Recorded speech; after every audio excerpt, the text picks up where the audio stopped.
Saludos a todos, mi nombre es Cecilia México, soy médica, docente de la Cátedra de Semiología del Hospital San Roque. Me voy a referir al síndrome de taponamiento cardíaco. Los objetivos: reconocer las probables etiologías del síndrome de taponamiento cardíaco, identificar los síntomas y signos y describir los métodos de diagnósticos correspondientes y sus hallazgos. Breve recuerdo anatómico del pericardio. El pericardio está compuesto por una membrana visceral, que es una membrana serosa, que constituye el pericardio visceral, una membrana fibrosa, que constituye el pericardio parietal, separados por una cavidad. En su interior hay escasa cantidad de líquido, que es entre 15 y 50 mililitros, que es un ultrafiltrado del plasma. En esa cavidad pericárdica también existe una presión, que es la presión intrapericárdica, de 0 y menos 3 presiones subatmosféricas. Entre las funciones del pericardio, una de ellas es evitar la dilatación aguda de las cavidades cardíacas, en los casos de hipervolemia. En relación a la posición del corazón, el pericardio reduce al mínimo la fricción entre el corazón y las estructuras adyacentes, y también limita el desplazamiento del corazón gracias al anclaje a las estructuras adyacentes.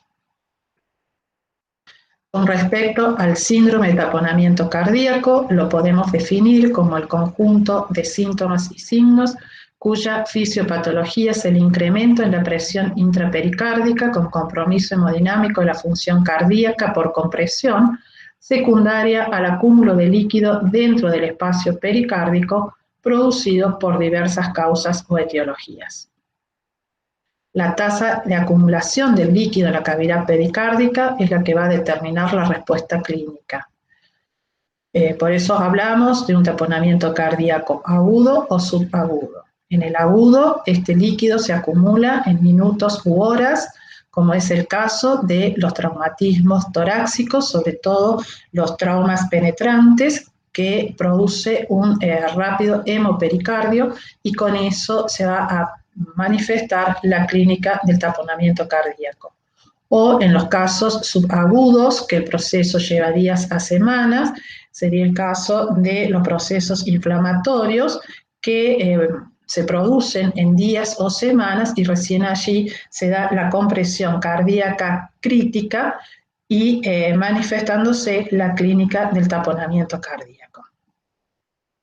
El aumento de la presión intrapericárdica depende tanto del volumen del líquido pericárdico como de la velocidad en que se acumule ese líquido, pero también va a depender del grado de distensibilidad que presente el pericardio. Si previamente hay una pericarditis constrictiva, menores volúmenes de líquido ya pueden producir clínica del taponamiento cardíaco. También otro factor que influye en que aparezca el taponamiento cardíaco es la volemia.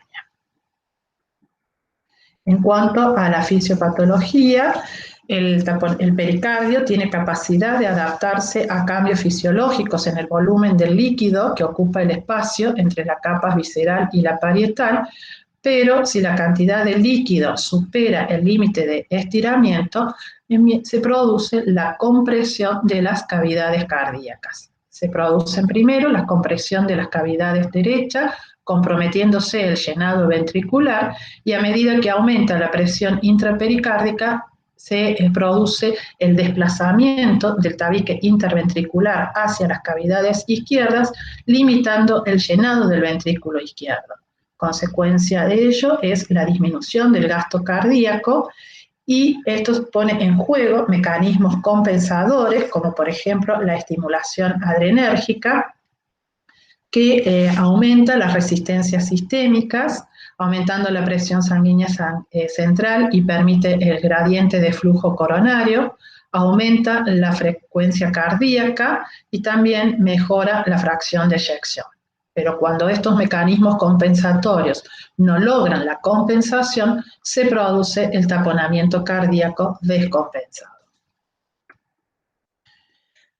Entre las etiologías, en realidad todas las enfermedades del pericardio, de casi todas las etiologías, pueden producir taponamiento cardíaco. Por eso es que hablamos más de factores que predisponen o precipitan el taponamiento. Algunos de estos factores, como mencionábamos anteriormente, lo puede hacer en minutos u horas, como son los casos de los traumas penetrantes o cerrados, post-cirugía cardiotorácica, causas iatrogénicas como una inserción de vía central o de marcapaso, disección aórtica o la ruptura miocárdica por infarto de miocardio. Como mencionamos, hay otras causas que predisponen o precipitan el taponamiento, pero en el curso de días o semanas. Son numerosas estas causas, mencionándose, por ejemplo, las neoplasias, ya sean primarias o secundarias, neoplasia pulmón, mama, el linfoma, pericarditis idiopática, la insuficiencia renal, que suele comenzar como una pericarditis urémica y después evolucionar hacia el derrame y el taponamiento cardíaco, causas infecciosas que pueden ser viral, bacteriana, micótica, enfermedades metabólicas como el mixedema, enfermedades del colágeno por radiación o fármacos como los anticoagulantes. En cuanto a las características clínicas, tenemos la anamnesis, que la importancia de la anamnesis es interrogar sobre las posibles causas que pueden originar el derrame. Los síntomas que puede presentar son los síntomas propios de la enfermedad pericárdica causante del derrame.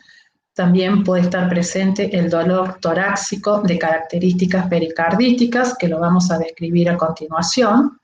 Y los síntomas que son frecuentes es la disnea de esfuerzo, una disnea de esfuerzo progresiva, que puede incluso llegar a ser disnea de reposo, astenia por la disminución del volumen minuto, o el deterioro del sensorio y el síncope, también síntomas de bajo flujo cerebral. Como mencionamos, una pericarditis aguda puede producir dolor pericárdico o dolor precordial, perdón, y síndrome febril, y al examen físico un frote pericárdico y taquicemia.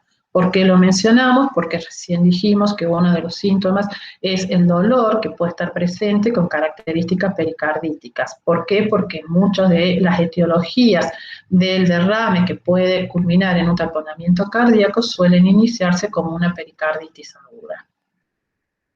Las características del dolor pericárdico sirve para hacer diagnóstico diferencial con el dolor isquémico. El comienzo también suele ser lento y progresivo, la localización retroesternal, pero en el caso de las pericarditis también puede ser paraesternal izquierdo. Se puede propagar o tener propagaciones similares a de las cardiopatías isquémicas hacia cuello, parte interna de la fosa supraclavicular, a dorso y a hombros. La intensidad es variable, las características pueden ser tanto urente o lacinante, es más frecuente en la pericarditis aguda. También puede tener características tipo gravativo u opresivo, pero lo diferencian que se exacerba con los movimientos respiratorios, en especial la inspiración, con la tos, con los cambios de posición, y que mejora con la posición de sentado, incluso inclinado hacia adelante. También la duración puede hacer diagnóstico diferencial con la cardiopatía isquémica, porque en la pericarditis aguda puede durar horas a días.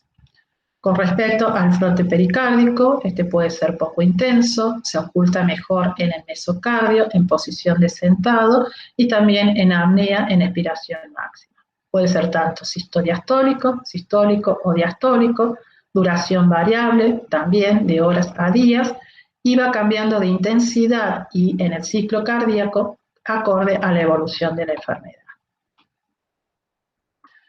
Retomando las características clínicas del taponamiento cardíaco, en el examen físico podemos objetivar taquipnea, taquicardia por el aumento cronotropo compensatorio por el bajo gasto cardíaco, hipotensión arterial, ruidos cardíacos hipofonéticos o apagados, ingurgitación yugular. Estos tres signos van a constituir la tríada de Beck.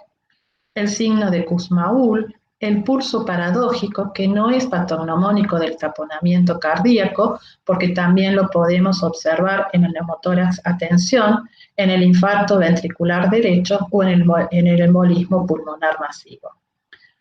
Puede también estar presente la oliguria, como por insuficiencia renal por el bajo gasto cardíaco, frialdad y cianosis acra por el aumento compensatorio de la resistencia vascular periférica.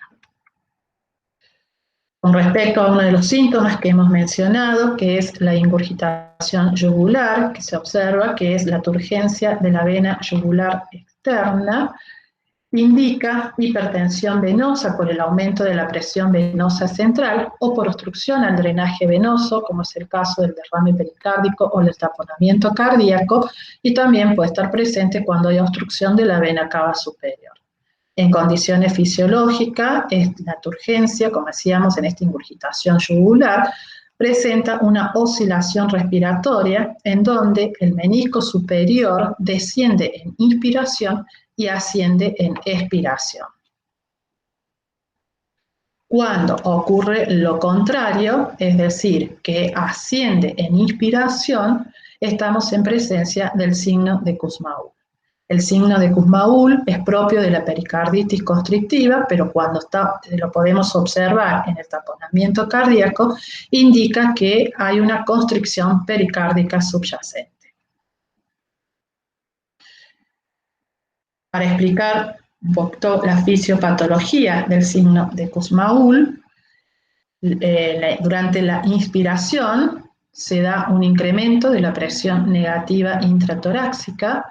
Este incremento hace que aumente el flujo venoso a las cavidades derechas, pero estas cavidades derechas, como mencionamos anteriormente, si incluso presentan una pericarditis constrictiva, va a haber un deterioro en el llenado del ventrículo derecho, o sea, vamos a tener una disfunción ventricular, que se va a reflejar con un aumento de la presión de la cavidad derecha, pero que se va a traducir también a aumento de presión a la aurícula derecha, y esto lleva también a un aumento de la presión venosa yugular.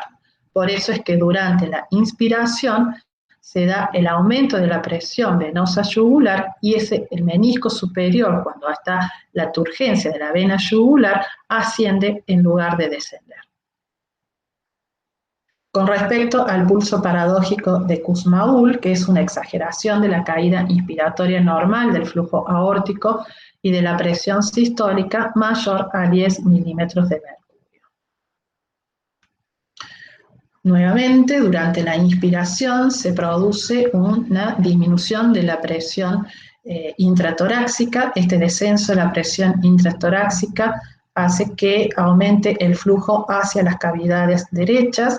Este aumento de flujo a las cavidades derechas produce una desviación del septum interventricular y también del interauricular hacia las cavidades izquierdas, con lo cual disminuye el flujo, ¿no es cierto?, el volumen de llenado de los ventrículos, y esto va a llevar a disminuir el volumen minuto cardíaco o el gasto cardíaco. Esto se traduce en que existe una diferencia en la presión sistólica en inspiración con relación a la expiración, pero que en condiciones fisiológicas debe ser menor a 10 milímetros de mercurio, que se traduce con una disminución en la amplitud de la onda de pulso. Cuando existe el taponamiento cardíaco, durante la inspiración, nuevamente, aumenta la presión negativa del tórax, aumentando el flujo de las cavidades derechas. Al llenarse el ventrículo derecho, pero encontrar un espacio pericárdico hipertensivo y con menor distensibilidad, el ventrículo derecho intenta expandirse, pero como no puede hacerlo con las paredes libres, lo va a hacer desplazando el tabique interventricular hacia el ventrículo izquierdo. Y esto hace que el ventrículo izquierdo recibe menor aporte de lo normal durante la inspiración, reduciéndose aún más el gasto cardíaco. ¿Cómo se traduce esto? En que la presión disminuye más de 10 milímetros en milímetros de mercurio durante la inspiración. Entonces, como vemos, esto en realidad viene a ser una exageración de un fenómeno fisiológico. En el taponamiento cardíaco, en el síndrome de taponamiento cardíaco, ¿cuáles van a ser los métodos diagnósticos que vamos a poder emplear para llegar al diagnóstico? Dentro de estos estudios complementarios, el laboratorio aporta pocos datos específicos para el taponamiento cardíaco, pero sí puede ser de mucha utilidad para el diagnóstico etiológico. Básicamente, el diagnóstico del taponamiento cardíaco es la clínica combinada con los métodos diagnósticos de imagen. Otro de los métodos que podemos emplear es el electrocardiograma, la radiografía de tórax, el ecocardiograma, que puede ser tanto transparietal como transesofágico, el cateterismo cardíaco, que no es un método de diagnóstico que se utilice de rutina, pero con el cateterismo podemos ver cómo se elevan, se igualan las presiones en los ventrículos, en las aurículas, vena cava y la cavidad pericárdica. La tomografía computarizada puede ser de utilidad cuando existen dudas diagnósticas en pacientes estables y también podemos utilizar la pericardiocentesis. Con respecto al electrocardiograma, es poco específico. En el electrocardiograma, ¿qué es lo que podemos objetivar? Es el microvoltaje difuso, pero lo que es más característico del taponamiento cardíaco es la alternancia eléctrica, donde existen QRS de bajo voltaje alternando con QRS de voltaje normal. Esto es porque se refleja la alternancia del eje espacial del complejo QRS, mientras que los electrodos del electrocardiograma permanecen en su posición y como el corazón presenta una cierta movilidad dentro de ese derrame, entonces al estar los electrodos en la misma posición y con esa movilidad, por allí va captando, como decíamos, la alternancia de los complejos QRS.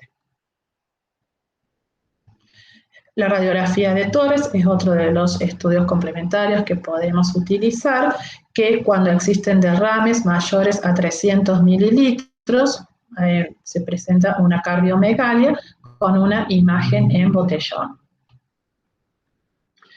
Más específico y sensible es el ecocardiograma, que cuando hay un derrame y hay un taponamiento cardíaco, va a haber un colapso inspiratorio del ventrículo derecho. Estas son otras imágenes en donde queremos demostrar allí, ¿no es cierto?, la presencia del derrame pericárdico, lo mismo que esta otra imagen. Allí vemos el derrame pericárdico, vemos las cámaras cardíacas y el derrame.